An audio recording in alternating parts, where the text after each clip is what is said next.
As you see, it will be about how to schedule your MTTs and yeah, how to make it the most and the best way to make it the easiest for you to play. Let me just assure right now that it's running smoothly on all platforms, because of course that will make it easy for every one of us if everything is online and up and going. Okay, that looks fine. We'll just wait a few more seconds or like maybe 1 or 2 minutes even until everything or until some more people just come in. Some people might be a few seconds late, so of course we don't want them to miss out on anything. Mm, Also, yeah, if you have any questions, just as always, more or less, put them in the chat, and yeah, I'll be more than happy to answer all of those.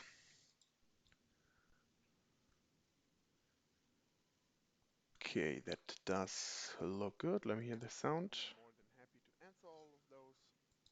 Yeah, should be proper as well. That looks fine.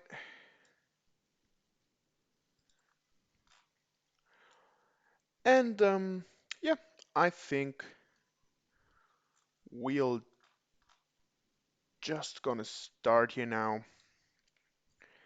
And I hope you enjoyed. As said, if you have any questions, feel free to ask them throughout the whole happening. And yeah, so what will it be about today? Um, it will probably, by the way, last maybe probably like half an hour more or less, depending on how many questions we have. So yeah, first of all, why is it even important to make like a schedule for your MTTs? What does it bring you? Like if you just play, if you just start playing, you can just click click every tournament you want to, set some filters, of course, so you don't go out of your bankroll or so.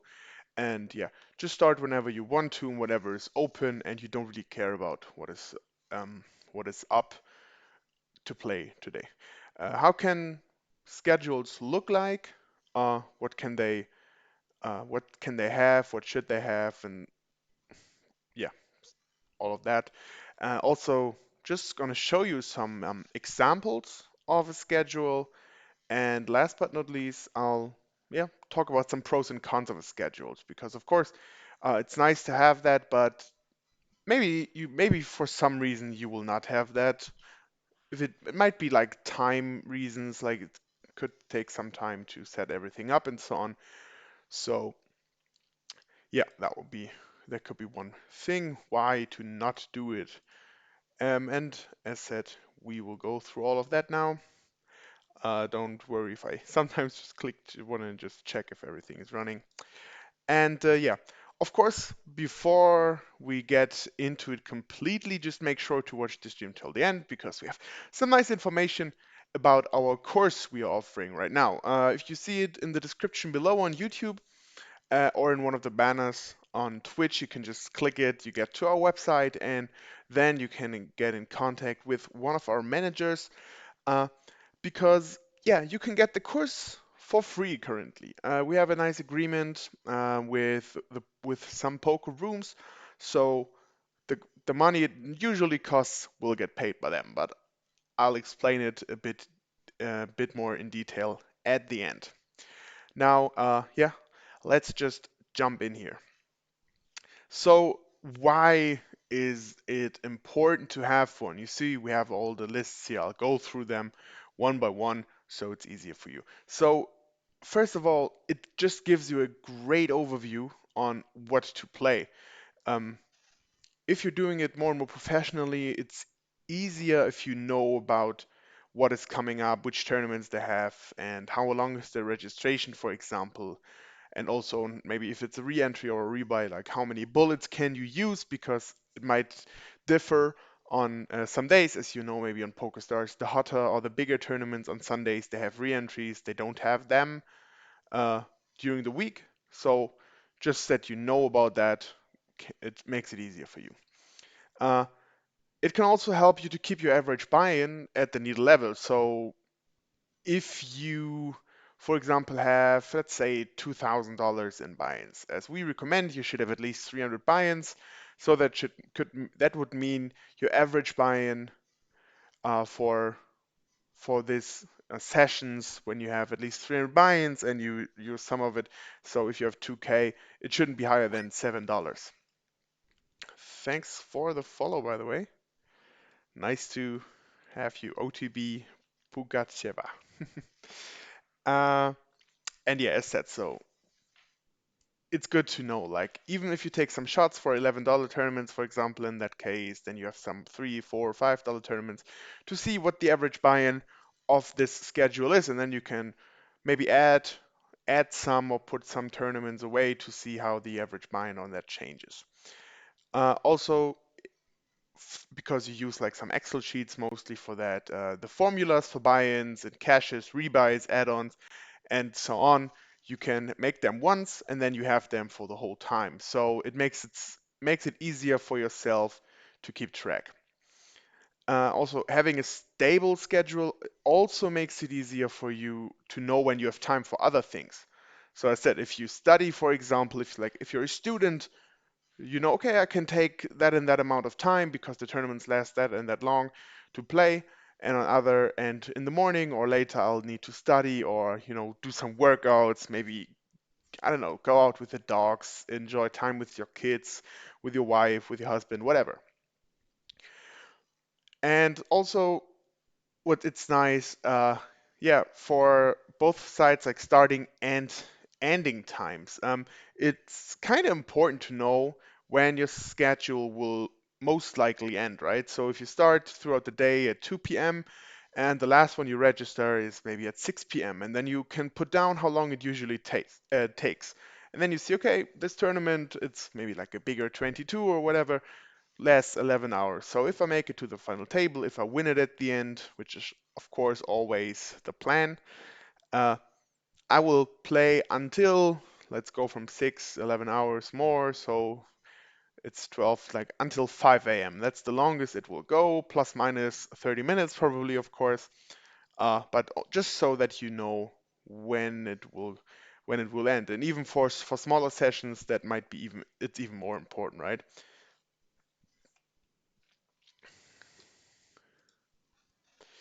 Um, yeah, how can the schedules look like? So you can start with like showing you the buy-ins and this for the session and for the site. This is of course interesting if you play on more than one site, because then you can see you will probably have different bankrolls on the sites, and you see like how many buy-ins you have on the one side, how many on the other side, and yeah, how big the buy-ins are for that for both sides, and yeah, just to have like a small overview. Also then, if you maybe play on some sites, for example, if you have PokerStars ES open because there everything is in euro, then you can also do some exchange rates and see how much that is in dollar at the end, or transfer dollars into euros, whatever fits you better, right? Um, and then there's just, yeah, some small things that it can show, like as I said, the starting times, maybe the late rec times, uh, might also be interesting for people who really like to go for late rec, like just 2, 3, 1 minute before the registration ends, and they really like to jump in with 10, 15 big blinds or so. For that, you can also then set some timers, maybe you can use some apps for that, or you can put it in the Excel sheets so you know, like you have some colors for that and stuff. So you know, okay, I definitely have to register them at that time, or I have some more time for that, and so on. Also, you could maybe go for the probable AFS, which means average field size. So, how many people are usually attending this? Of course, this should and will differ between during the week and on Sundays because the Sundays are always bigger.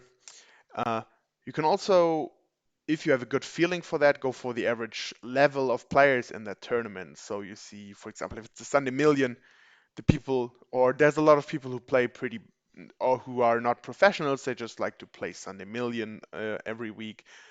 So the field might be a bit easier to play than, for example, a bigger 215, because in the bigger 215 it's mostly a lot of racks there, uh, professional players, and therefore, yeah, you can see what makes sense. Then you can always, if there's, for example, if you have tournaments where you're not sure, if you even beat the field, if you're good enough, you can always then look, okay, I have like a, maybe like a warning, you put like some yellow color in it, or give it as said, like give it a little warning.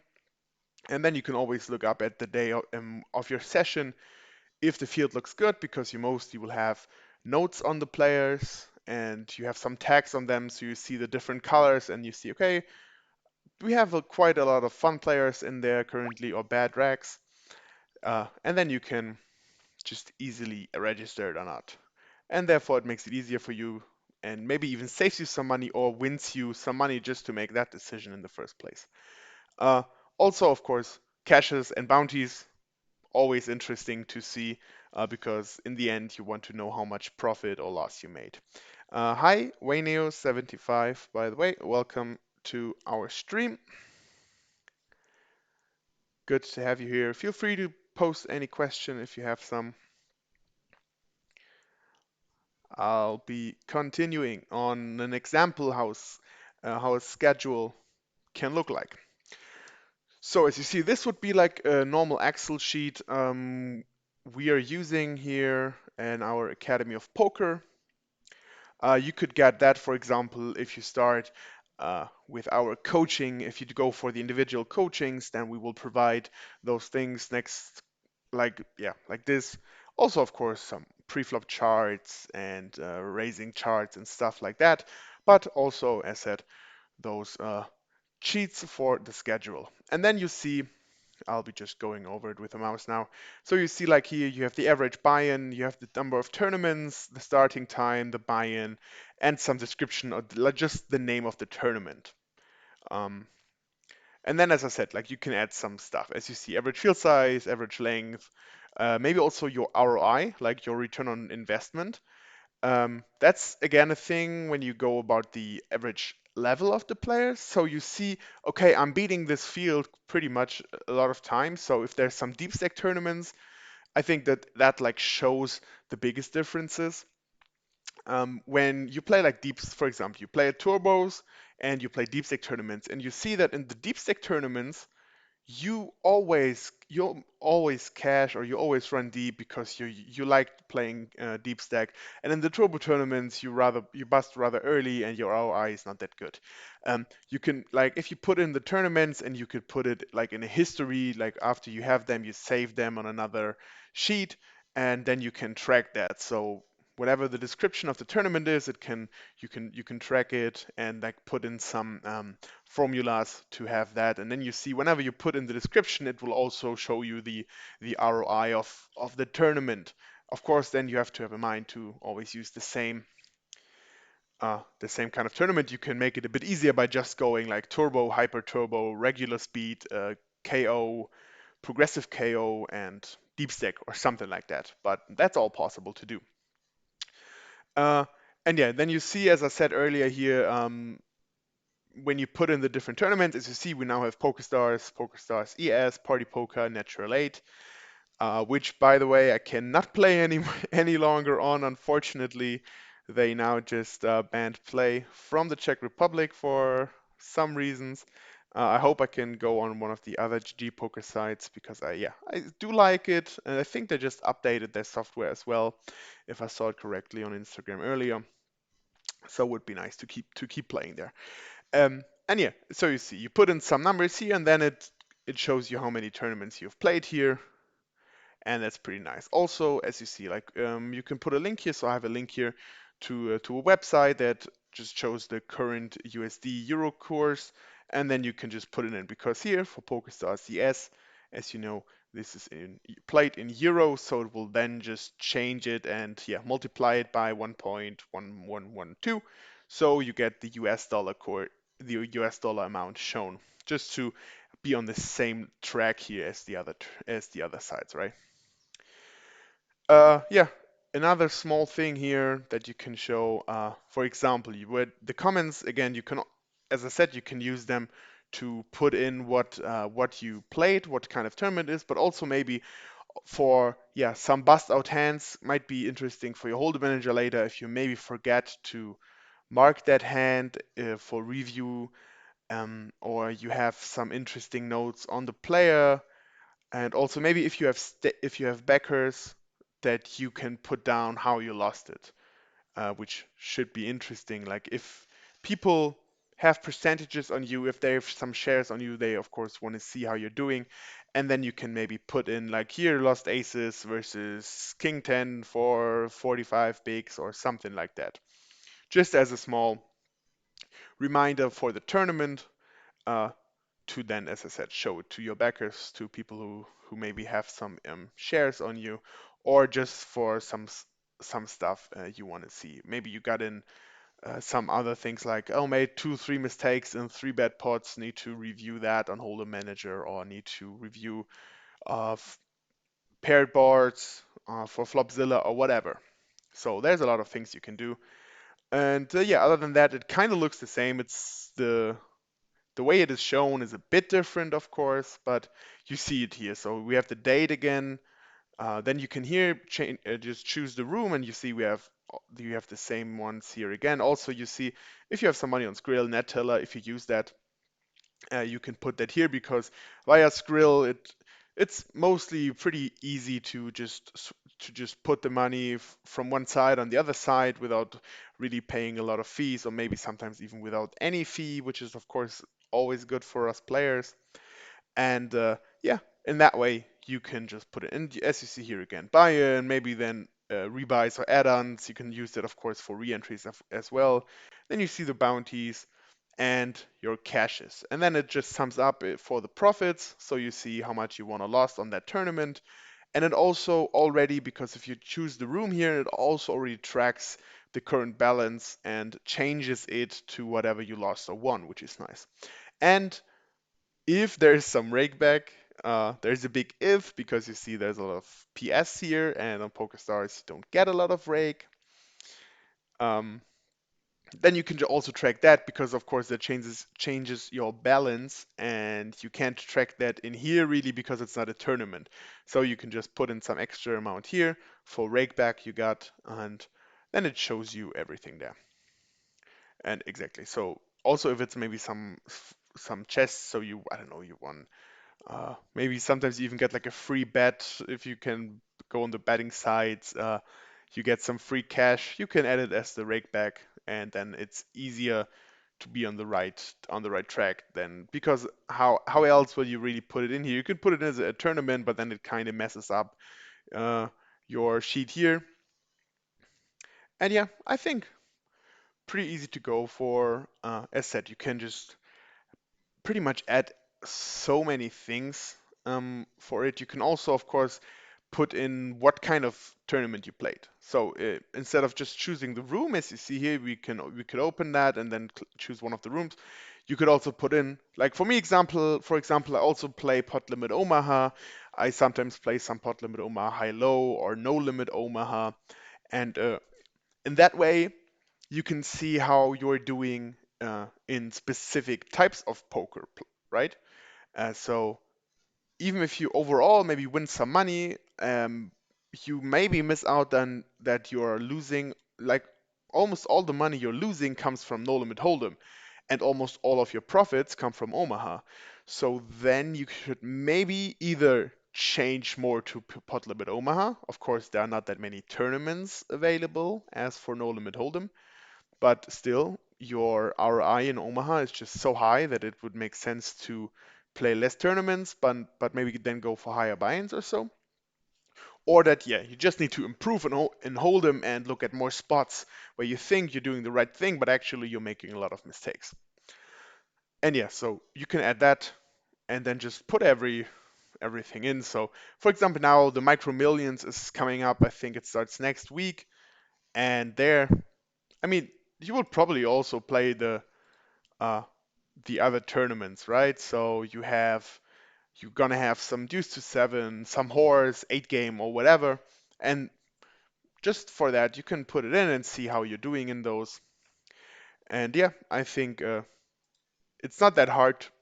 Excuse me, it's not that hard to put in, but it's a pretty nice addition. Let's move on here, and yeah, we are already going for the pros and cons, which is like almost the last part. And as you see, so we're going through pretty nicely here. Yeah, the pros. So what is nice on having a schedule? Of course, there's a lot of time involved, but you just don't lose overview of one thing, your bankroll. Of course, you're gonna look at it through in the software, in the poker software mostly, but maybe sometimes, especially if you play on more sites, you're not gonna always have infinite money on all of the sites. So for example, your main site is PokerStars, your second site is Party Poker, and maybe the third site is 888 Poker. You will not have as much money on 888 than you have on PokerStars, and then but you're still gonna play the same amount of buy-ins on those sites because it's in your overall bankroll. But then you just see, okay, I'm losing quite a lot on 888 currently. I need to put more money on there, or maybe I need to yeah, go down in the numbers of tournaments I'm playing there on a base on my daily basis or on my yeah however how many sessions I'm playing throughout the week, throughout the month. And yeah, therefore it's just really helpful and it might take you a bit more if you don't have that. Also, as I talked about it already earlier, it kind of helps you to figure out where you might lose too much. So I had that example 2 minutes ago with Omaha and No Limit Hold'em, but also the same with the sites. There are different players on the sites, and I think the general consensus is that probably PokerStars has the best players in average. So maybe, for example, you don't really adjust to the players on 888 Poker. They are in general or in average probably worse than on PokerStars, but still you don't manage to make any money there. So it's probably because you're not adjusting to them. And yeah, you can see that on your win rates on the sites, and then yeah, change the way of play there or change how many tournaments you're playing there and so on. And yeah, same. Also with the ROI, as I also talked about earlier, uh, you can just you can just look at it. Just give me a second quickly, please.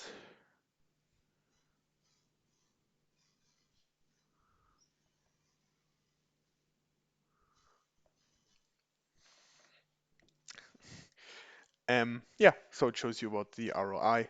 So again, it's just such a nice overview for you to see. Okay, I shouldn't maybe not be playing this tournament. I always have two or three bullets in that, and I just don't seem to have a good run. And I think you all have that feeling that you have like one or two tournaments where you always bust out in such a sick fashion, and you don't ever have a deep run. For me, that's probably like the mini Sunday Million. I play almost every Sunday, and all the time I get such I get so bad beats, so I've never really have a deep run there. And it kind of feels like, yeah, why am I even playing this tournament? But still, it's just so juicy. The payouts are so nice, and sooner or later you will have a good run. But it just gonna show you a little bit on how the tournaments are going in a set. It's mostly interesting to see if you are good in deep stack or in turbo hyper turbo tournaments or not.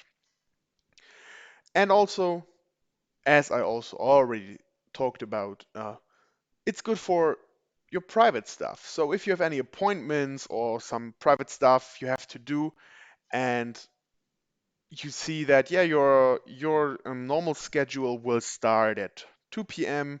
So all the tournaments you're playing almost every day start at 2 p.m. You can just plan to have some things before that, as well as if you maybe start in the morning. So there are a lot of players because it's their full-time job, so they just start normally at 6, 7, maybe at 7 or 8 a.m. or something like that.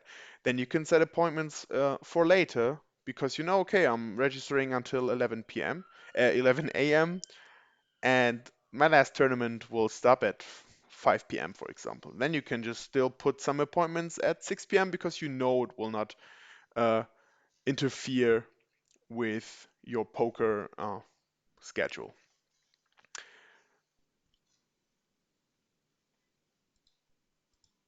Now about the cons of having a schedule.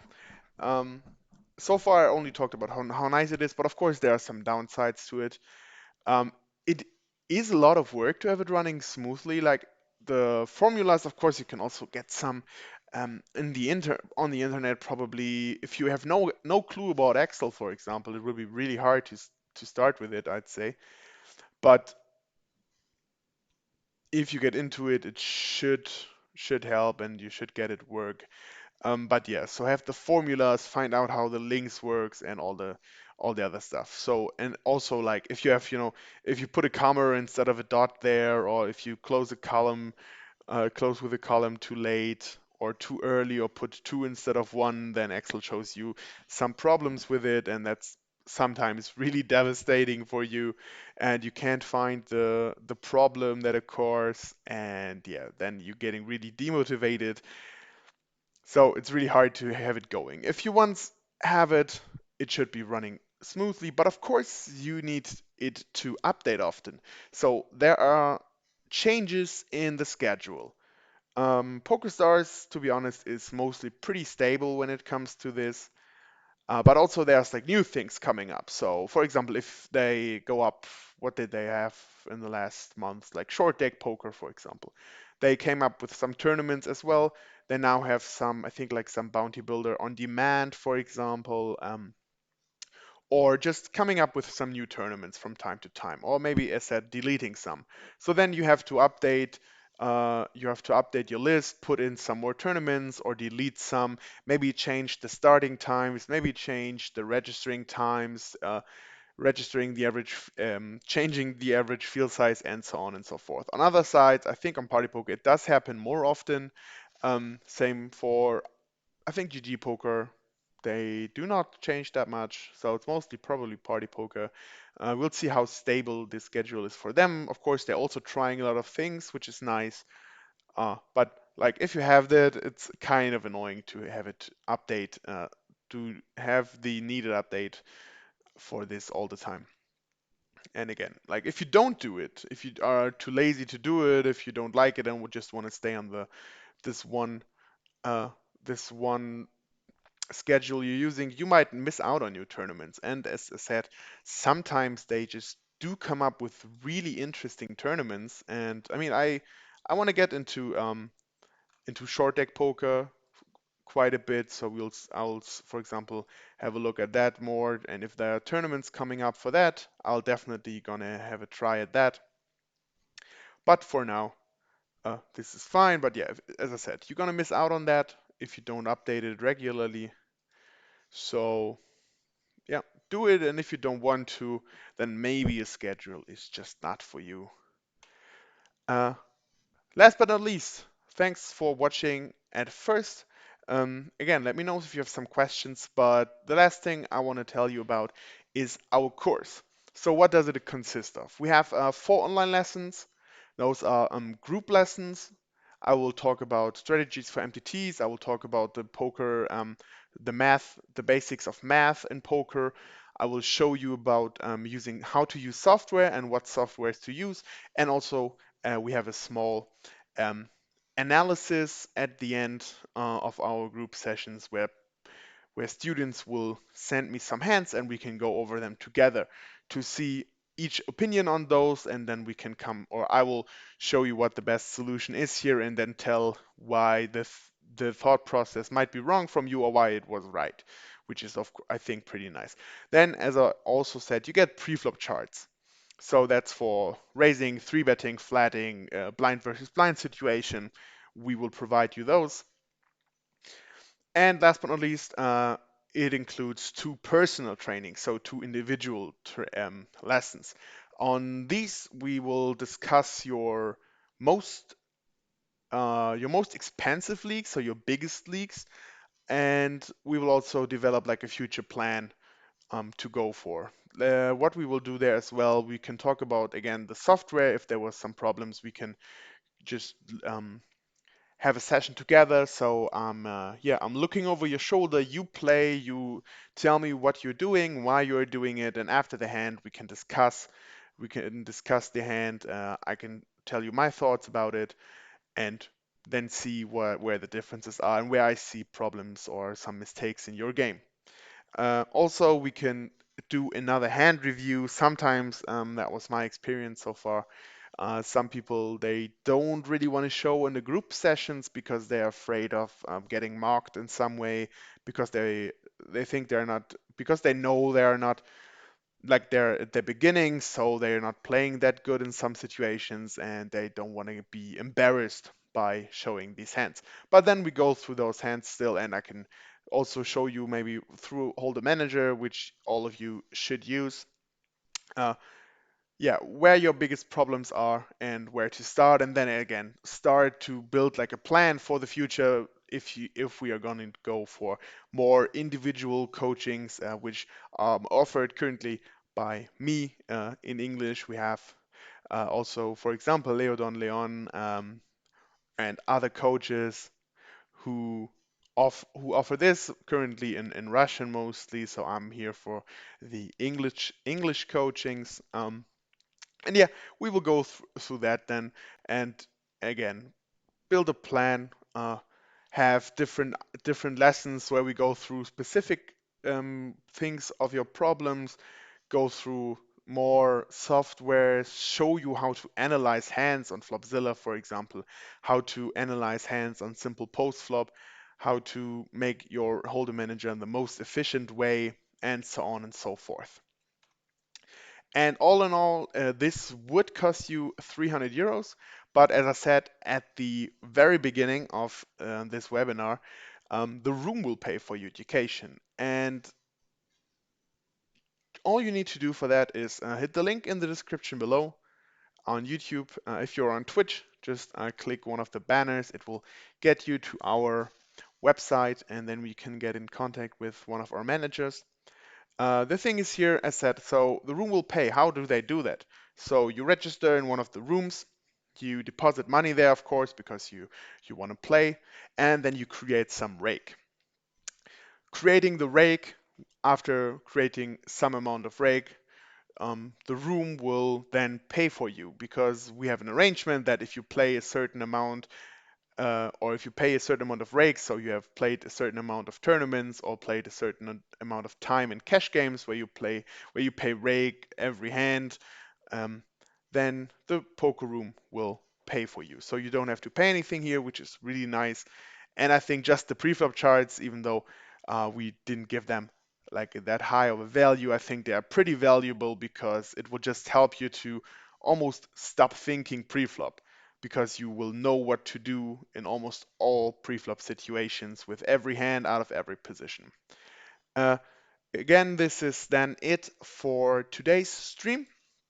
I hope you enjoyed it. I hope you learned some stuff about scheduling. And again, if you want to have, for example, our schedules, get in touch with us, get in contact with the managers.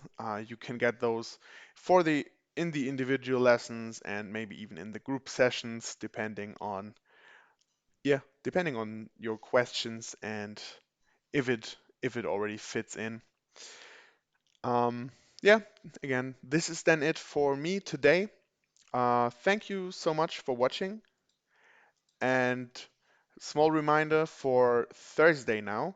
I will start my gaming stream on 2 p.m. roughly. So make sure to join that one as well. We will be having a big session again. And last time we made a profit of like $250, which is nice. So I hopefully we can get those numbers up this time. Maybe bring bank one or two tournaments for some four-digit scores. That would be really nice, or have some deeper runs than last time. But yeah, feel free to join me there. You will see some updates on that on Instagram as well. But that's it for me for today. So hopefully see you on Thursday, but if not, see you in our YouTube channel in one of the next videos or in the comment section. Goodbye, guys.